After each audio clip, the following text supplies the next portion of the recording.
Welcome back to Come Chat with Tolu. It's been a while. I've missed you guys. I'm so sorry that we've been away for so long, but now we're back bigger and better.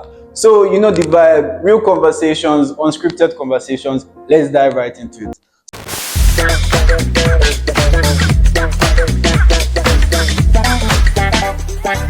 So, today's conversation is about something we all experience, but not everybody talks about. We live in a world where people constantly say things like follow your emotions, trust how you feel, do what feels right. But the real question is, what if your emotions aren't always telling you the truth? What if the real skill in life isn't expressing emotion but mastering them? Today's episode is titled Emotional Capital: The Cost, the Control, and the Consequences. On today's episode, we are here with an aspiring architect. He's studying architecture in the University of Caleb University, Mota. His name is no other than, his name is AKINWANDE AKINDAMOLA. Welcome to the show. Thank you, Tolu. It's a pleasure to be on your show. Yeah, thank you for coming. So, Damola, how are you doing today? Fine, I'm good. Tell us a little bit about yourself. All right, so I am, as you said, an aspiring architect in my field. I'm also into branding, sales, and anything business. I'm a life coach for one or two people. I help people find themselves, get better at what they do, and discover who they are as a person. That's fantastic. That's fantastic. Well done, well done, well done. So let me start with something controversial. Most people say follow your emotions. Do you think that advice can actually be dangerous, and why? Yes, it can. Okay. I'm going to explain in a very different way. As we grow as human beings, there's a part of our brain called the amygdala. Okay. That part of the brain is what controls emotions. If you check scientifically, that part of the brain is not developed until we reach the age of 2021. Okay. And we, as human beings, naturally, when we react to emotions, we react based on what we feel will suit our emotional pursuit, not what gives us the best outcome. So if you decide that, okay, I feel angry as a situation that can escalate and cost you more, and they tell you to react with your emotions, if you react with anger, it most likely won't end well. If you are sad about what someone did to you, and you decide to go online, make a public display of yourself, embarrass yourself, reacting with your emotions doesn't help you in that way. So yes, it can be very dangerous if you don't understand how to use it properly. That's a very fantastic answer. But sorry, if I may, attention is only architecture you're studying. Sounds like a medical student. Well, I grew up with a child psychologist as a mom. My mom happens to be a PhD in child developmental psychology. That's fantastic. Okay, well, moving on to the next question. So, at what point in your life did you realize your emotions were controlling you more than you were controlling them? Quite early, actually. Okay. Around the age of 11, 12. So, for me, I grew up in an environment where emotional negligence was quite paramount and people knew. So, I reacted based on my emotions. I felt expressing myself in every way I felt based on my emotions was really way to get heard. And at the age of 12, 11, I realized when you do that, you just get shut up. Especially when you look at African culture. Yeah. When you try to like, keep quiet, don't do that, don't do this. Your father is your this, is that. They're like, oh my, what's going on? What exactly am I doing wrong? Then I began self-reflection. And I realized, okay, if I can learn to take a deep breath, calm down, and reason what I do before I do it, or observe my environment more, I can get what I want without having an emotional outburst or crash out as people. True. Okay. But is there a difference between being emotionally expressive and being emotionally intelligent? No. Okay, why do you say so? And yes at the same time. Oh, okay, fantastic. Emotional intelligence is understanding your emotions and being able to express them, relate with other people's emotions also, and understand where people come from, why you also understand yourself. It's having peace with who you are and also having peace with who people are. There are some people who, especially from trauma, understand their emotions, but they don't know how to express because they don't understand other people. Let me give an example. Say you're in a relationship with someone. You know your partner tends to zone out when you feel overwhelmed.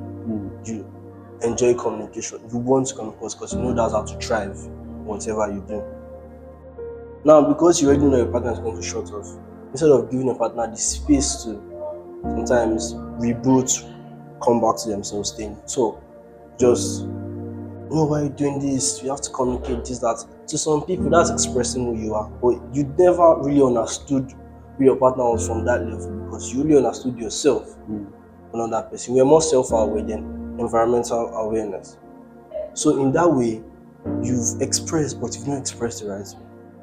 So we get to the proper level of emotional intelligence. Yes, you need to be expressive, but you also need to make sure while you understand yourself, you understand people in your environment also.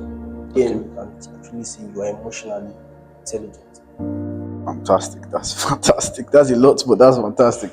So, and another thing that I often wonder, does emotional maturity come from reflection or does it usually come from pain?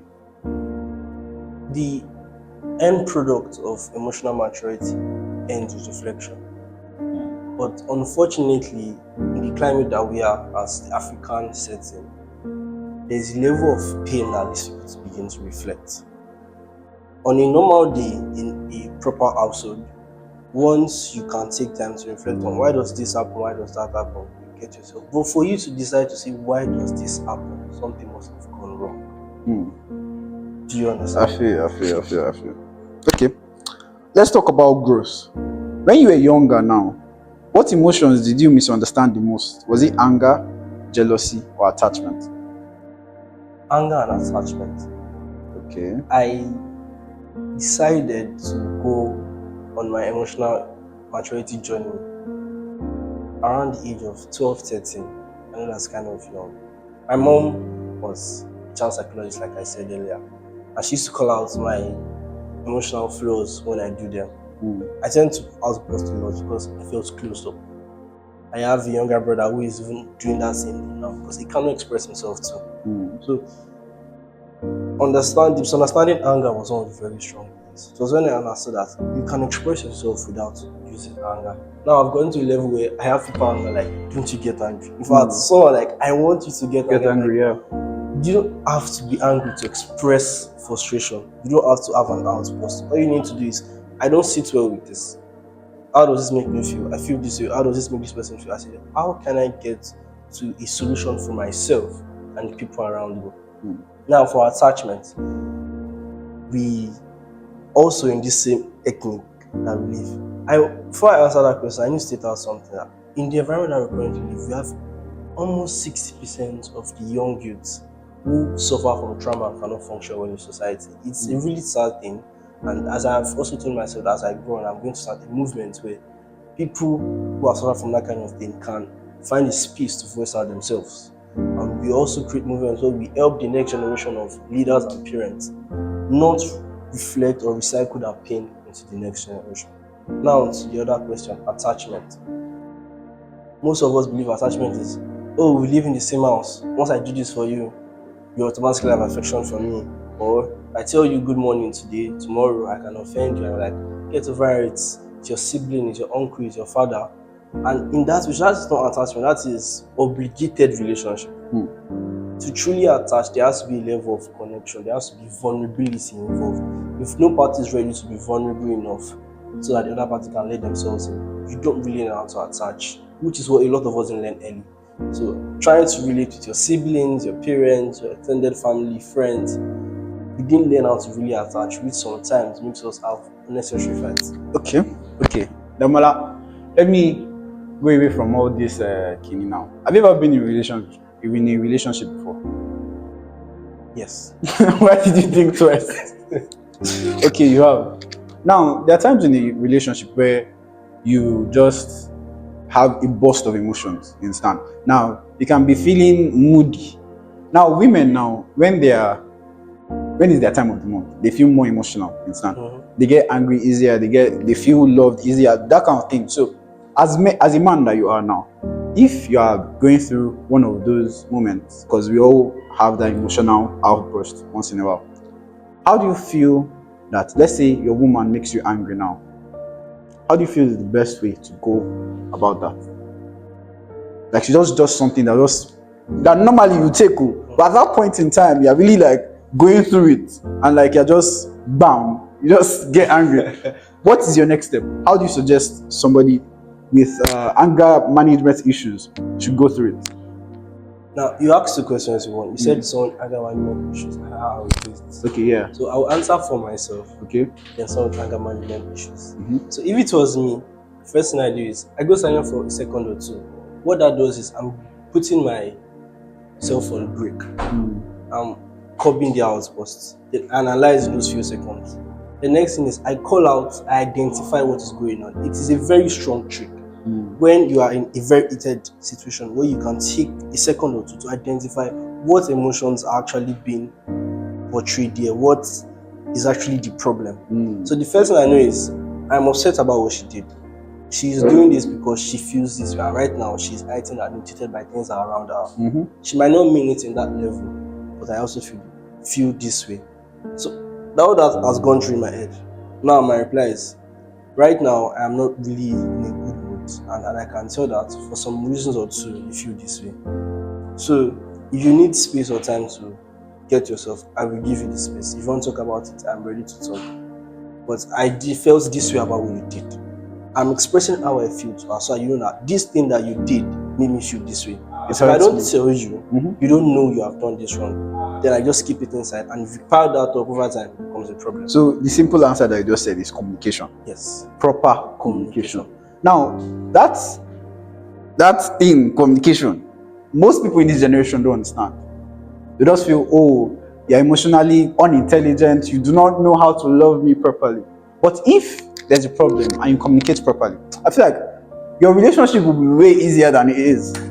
You get? Yeah. Because there are plenty of things that will be done that you can just say, oh, this is how I feel. My love, this is what happened, this and that. This is how I feel. Oh, I'm sorry. Or let's fight about it. Or that kind of thing. Yeah. Just communication. You get? But that's by the way. Let's move on. So before you move on now, Okay. you said something about a lot of people right now have communication problems. Now I'm going to state why that happens. Related to what I said about the childhood trauma. Growing up, we were taught communication means punishment. Communications means scolding. Communication means you are the spoiled child. You are the wrong. You are becoming rebellious. Yeah. So rude and all those type of. With a survival instance of communicating feels dangerous. It takes someone who has done proper self-reflection and is self-aware to now begin to communicate. So for someone who is the intelligent person in a relationship, the best thing to do is to help your partner, not change them, help your partner find that part of themselves. It won't be easy. I've been in a relationship where the person had serious communication issues. Most of the time when you're trying to address them and trying to help them identify, all you get is, I don't know. I don't know how I feel this way, but I just know how I feel this way. Exactly. So you need to understand where they come from to understand them. Well said, Damola. Well said. Do you think most people actually know who they are, or do they simply know how they feel? Most people know. No. None. They don't know who they are, and they don't know how they feel. They just believe. Most people believe, I feel this way, or I am this kind of person. To know what you feel, you need to find out who you are. And if you're not self-reflected, you can't know it down. So self-reflection is the way. Yes. I feel. Let's bring it to a close. So, if someone could master only one emotional skill in life, what should it be? Finding happiness. Finding happiness. Not learning how to be emotionally intelligent, finding happiness. Yes. Okay, expatiate on that. If you know how to find happiness and peace, let me add peace to it because peace is very important. If you know how to find happiness with peace, you will learn how to pick joy over sadness. How to let anger go so you feel happy and at peace. How to believe in what works for you, to be happy and feel at peace. So if you can learn how to be happy in a peaceful way, every other thing will begin to fall in place. Because at the end of the day, everybody just wants to feel happy and at peace. That is why they do what they do. If you're angry about something, you want to feel good, then you let it out. Yep. If you are sad about something, you use whatever we use to address it. Now you'll be listening to music, whatever. But the end product is let it out and feel well. So if you can master how to get happiness in a peaceful way, you're good. Let me digress one more time. I'm so sorry. What's your take on self-love? It's one of the most needed things in life. Needed things in life, yeah. So I made a video, I think yesterday or 2 days ago, about self-love. I feel that self-love, if you do not have self-love, you don't actually experience true love. Yes. Because if you do not know what you love, if you do not love yourself, you will not know how to be treated. You will not know how you want to be treated. You understand? So if a person treats you in a particular type of way, you will not understand it. Like you just be like, oh, why is this person treating me like this? But like you can't take it. You will take it because of you do not know like standards, that type of thing. So basically, but Yeah, it's that self-love thing. What you said is very, very true. Mhm. There is a saying that the best way to love you is to love me, and the best version of us we can have is the best version of me. If I work on myself, I'm better for you. If you work on yourself, you're better for me. Real. That's really true way to love. I feel. So one final question just for you. If your younger self were listening to this conversation right now, what emotional truth would hurt them to hear, but could save them years of struggle? You see, as I slow them down for you. So you understand? I have to pick one. You can just give them two. Let's make it two. Okay. First thing I'll tell him is find the people that make you feel safe. Love has to feel safe. If you believe that you have to sacrifice yourself or cut yourself into pieces to make other people feel better and you cut your love, I'm just going to end up where you ended up today. Real on that. I agree with you. What's the second one? Second one, find yourself to be happy. Other people can't help you find you. Give yourself the space and the time. Even if you have to cut off people you feel are close to you, find yourself first. That's fantastic. Thank you very much for coming on the show. I really appreciate it. It was really a nice time. So, my people, if something in today's episode made you uncomfortable, good. Because real growth rarely feels comfortable. Emotional intelligence isn't about becoming cold. It's about becoming aware, disciplined, and intentional with how you feel, how you react, and who you choose to become. Thank you for joining me today on Come Chat with Tolu. If this conversation made you think, question yourself, or reflect on your own emotional patterns, then it did exactly what it was meant to do. Until next time, stay thoughtful, stay honest, and always remember, be the best that you can be. Keep chatting with Tolu. Stay blessed. Bye-bye. This guy. Bye.